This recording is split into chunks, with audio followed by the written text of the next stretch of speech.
Sonay Bey 2018'den beri benim horlama protezi kullanan hastam. Bugün bir kontrole geldi. Hemen kendisine soralım.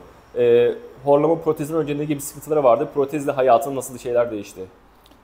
Evet, yani bu 2018'de ilk gelmiştim. Tuğrul Bey'i internet üzerinden bulmuştum.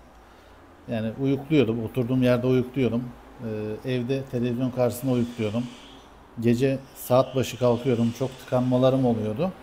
Daha sonra böyle bir arayış içine girdik ve bu protezi bulduk. Yani 2018'den beri de kullanıyorum. Gayet memnunum, yani hayatım değişti diyebilirim. Herkese de tavsiye ederim. O zaman çok sağ olun. Artık bir sonraki kontrolde görüşmek üzere. Teşekkür ederiz. Teşekkürler. Sağ olun.